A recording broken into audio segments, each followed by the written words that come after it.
Hi everyone, Melissa Stoller here. I'm getting ready to read chapter 6 of the Enchanted Snow Globe collection, Return to Coney Island. And here's my faithful friend, Molly, who is a character in the story at the beginning. As you know, she came back to say hi. So I'm gonna put her back down and I'm gonna read chapter 6 and then I'll give you another idea for a writing exercise so you can write your own stories.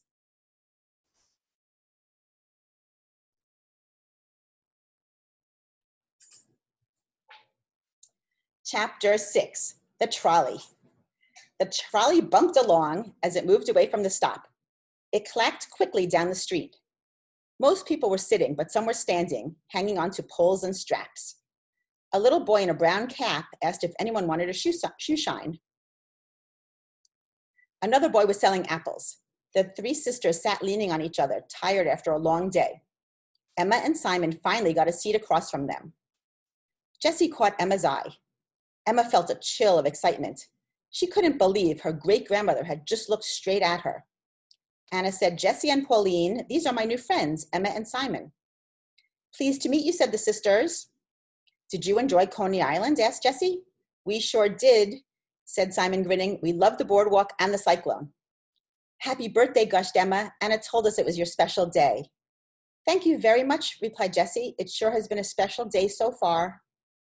The twins nodded their heads. Hopefully, it would be even more special on the trolley. "Where are you from?" Jessie asked. Simon was about to blurt out an answer when Emma coughed slightly. Simon peeked at Emma. They were from the future, but they couldn't exactly explain that. They were from New York City, but not the city that Jessie and her sisters knew. Anna said instead, "We live nearby." Two. That seemed like the easiest answer, and it was also the truth. Now they were actually talking to their great-grandmother. Her elegant appearance had just a hint of playfulness. Her smile was bright, and she looked at the twins as if she were studying their faces. She turned her head to one side and crinkled her kind eyes. "You two do look a little familiar," she said. "Have we met before?" "I don't think so," said Simon, gulping, and thinking there was a family resemblance. In her head, Emma thought, "We've only met you in photographs." To change the subject, Emma said aloud, We're also here to learn about our ancestors for a school project. We're just not sure how to do that." "Well, when we're not sure about something," said Jessie, "Papa always tells us to believe in ourselves and make good things happen." "Oh, your Papa sounds nice," said Emma. "I'll always remember his wise advice." Jessie smiled and nodded. "It helps me when I'm thinking about what to do next. I imagine Papa talking to me, and I feel confident and ready to do whatever I can to make things happen."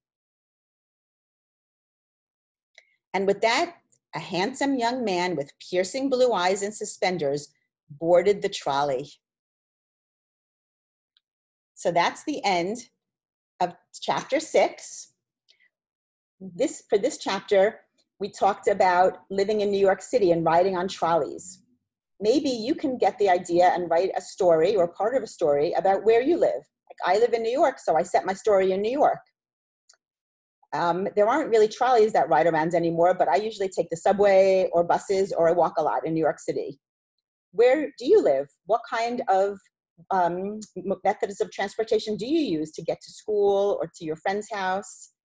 Maybe write a story about where you live and what you do in the place that you live.